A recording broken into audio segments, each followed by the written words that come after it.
Hi guys, I'm Juan here up with the sun. Happy Super Bowl Sunday. That's when I will be recording this. Today I decided to, instead of being snowed in, I'm going to go out and explore. And I'm going to the Met. They have a Walt Disney exhibit there that I'm excited to check out.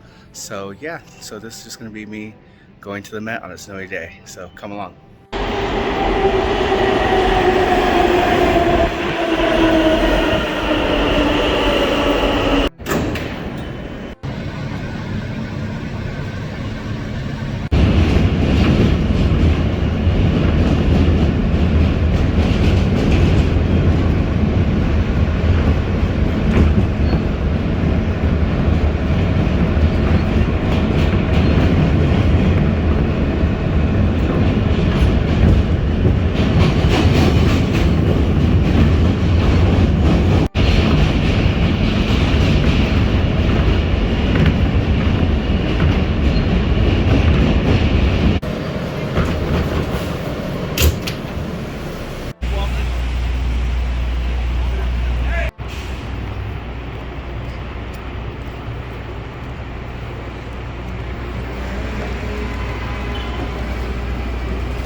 Okay, that definitely was worth it.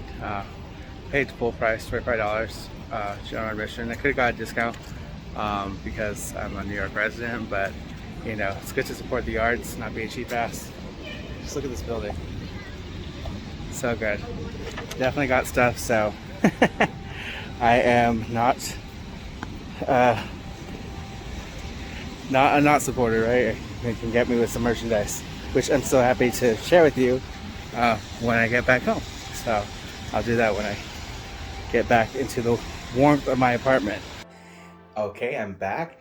So, like I said, I wasn't really interested in watching the Super Bowl. I don't care who won, even though, spoiler alert, I went to the Rams. Go West Coast.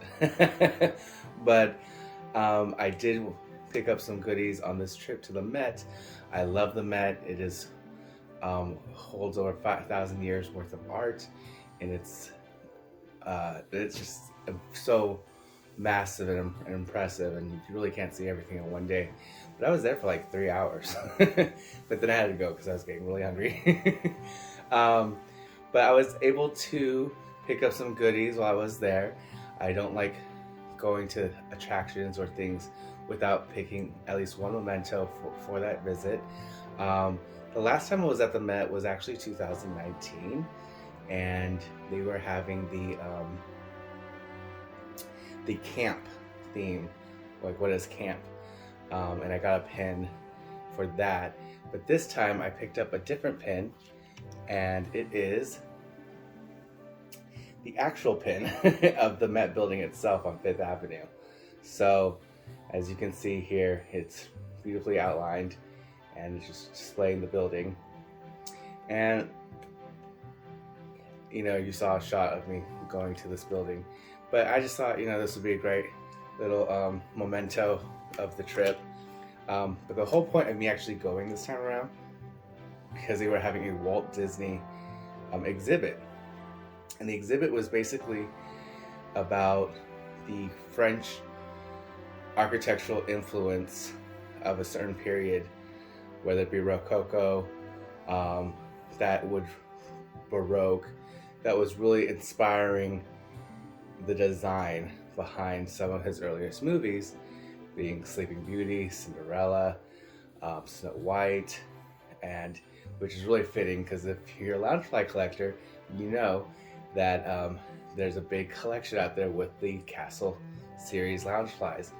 And so it was just like all, you know, kind of meant to be. But what I really loved about this exhibit, which I was so sad I couldn't take any pictures or video, you know how they are with new exhibits, because they want you to buy the book. They want you to buy like this beautiful, oh my gosh, there's this beautiful book. I'll see if I can link it down below, that has the whole exhibit, what it was centered around. And but I'm digressing. What I really loved is that not only did you see original movie posters, that's when you walked in, you see original movie posters, you got to see like miniatures that Walt himself collected. And then from the miniatures it moved on into one of the first rooms, and it was Sleeping Beauty themed, and it was amazing. You could see they had the painted cells of some of the scenes that they used in the films. They had a huge, they had the prop that they used for the intro to Beauty and the Beast, and this thing is massive. It was a huge prop that they used, which only makes sense because, you know, they don't have little iPhones, you know, that can record things. They had these big old cameras back then, so they needed a big prop so they can get it on film. And it was huge. The Sleeping Beauty book was huge. The pages are huge and beautiful and colored. And oh my gosh, it was just, some of the concept art was there, the original concept art they had on display. And then it went into Beauty and the Beast and inspiration behind Beauty and the Beast. And that was beautiful. You'll see, and it continues to go into the castles and the theme park and what inspired, you know, the look of those going forward. And it was just such a treat, especially to see like the original character sketches for Lumiere, Cogsworth, Mrs. Pot, and Jib, and to see like it actually dated 1991. It blew my mind. It just blew my mind to see like you can see the actual strokes of the pencil lining. Oh, it was really like on a different level. So if that exhibit comes around your city sometime, don't miss out. It was like a Disney attraction just to get on, because there was a wait line to get in. I had to wait in this line, and I had this sweater on, or excuse me, the Spirit jersey on, and I was repping.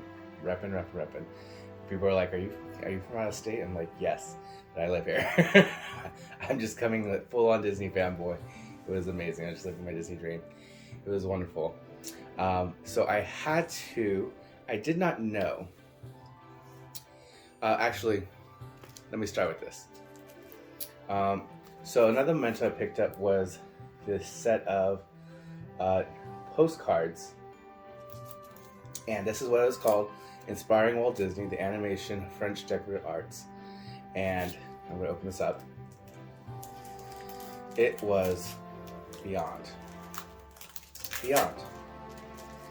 So, let me see here. Yeah. So in lieu of the book, because that book was like $55 or something like that, and I was like, I don't have $55 right now to throw down on a book. But oh, these are so cute. So here's the back that shows all 10 cards briefly, but I'll quickly go over these. So as you see here, this is the original movie poster for Snow White, the original one for Cinderella, Sleeping Beauty. Okay, so this is what I didn't know. I didn't know Mary Blair, who was having like this huge like resurgence and celebration of Mary Blair, her artwork, specifically with the Alice in Wonderland. Like there's a whole Mary Blair, Alice in Wonderland theme. Mary Blair helping design the contemporary in Walt Disney World. So she was having a moment, but I had no idea she was behind some of the concept art for Cinderella. And this just really sparked my whole love again for Cinderella. I love Sleeping Beauty as my OG princess, just because my home park is Disneyland. So You know, you gotta respect the queen. You gotta respect the queen's park. So Sleeping Beauty always will have, you know, a special place in my heart. Cinderella, however, it really wasn't until like the live action, how they like really honed in on the power of being kind to someone. I don't know, that movie really touched me as well. But anyway, Mary Blair did some of this conceptual artwork for Cinderella, and I just think, oh my gosh, you know, I can't really tell if I'm doing it justice, and I'm sorry about that. But, you know, this is her looking into a mirror, you know, putting a rose on top of her head. Oh, just so cute. And then, of course, these evil creatures. So, and then, of course, they threw in some stuff here. Let's see, this is a lidded vase from 1762. And this vase here, in person, is massive. It's huge, like it's so big, and beautiful. Oh my gosh, this thing right here is just gorgeous and beautiful in person. I love that. And then they talked about the magic lantern. One of the stories that, you know, are inspiring Lumiere's background, which really is really cute. And then, of course, they had this this background painting on display from Beauty and the Beast, and it was marker on sale. It was legitimately much bigger, and the original. And you know, when you see, I don't know, for me it felt like I was seeing a Van Gogh or I was seeing a Monet in person, because this artistry here, you know, is tied to my childhood, tied to so many people's childhood, and so many Disney lovers of all ages. It was amazing. And then this is the concept art behind Mrs. Potts. You know, photocopy, graphite, paint, and ink on paper. Beauty and the Beast, circa 1991. And you know, Beauty and the Beast is celebrating the 30th anniversary, or they have celebrated the 30th anniversary. Yeah, last year was the 30th. I just love that. Even they did like this little drawing for Mrs. Potts, like to give her own name was even like just the thought that went behind it. And so they had the original. So they had something like this for her, Chip, Cogsworth, Lumiere. It was amazing, amazing, amazing. Okay, but back to Mary Blair. Like I said, she was the original concept artist for Cinderella. And this is one of the concept art she did, was this beautiful carriage scene. So this is circa 1950, Mary Blair. And when I saw this little thing, it just like awestruck me, because the colors, the pinks, the whites, the blues, the way she did the stars, it was so jaw-dropping that I was like, I so wish I could have taken that home with me. I would, if I had the money, I would have bought it at auction or something like that. But I don't have to do that because he did this.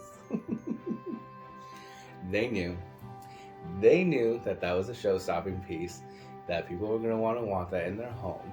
And that was going to be one of the people that wanted them. They had prints printed out from the exhibit, and I saw this one, and I said, this is coming home with me. This was very inexpensive. I think it was also on sale. So, because the exhibit has been out for a while, it ends early March. So I had to cash it before it left. But yeah, this, cannot wait to frame this. I don't know, I'll probably have to make a little Cinderella corner somehow, just so I can make this a focal point of that little Cinderella shrine. But yeah, it is the piece de resistance, as they say in France. And it's just gorgeous. Just so gorgeous. The carriage. And and you don't see the faces because it's concept art, so but they already had like the hoodedness of here, and just the carriage, you know. Just, I don't know, I'm at a loss for words. I really can't describe it, but I super love this, and I'm so happy to have it. And I can't wait to frame it and put it somewhere where I can enjoy it, and I can enjoy it for a long time, you know. But thank you so much for joining me, for checking out my out and about day in the life type video. And this is what happens when you live in New York City. You can just go and explore and discover amazing things. So I look forward to actually sharing more fun things like this in the future. So don't forget to like, comment, and subscribe. Also, you can follow me on Instagram, and I'll put that handle down below or right here somewhere. And check it out, because I do my daily updates via Instagram all the time. So if you want to peek into what my life is like here, please go ahead and follow me there.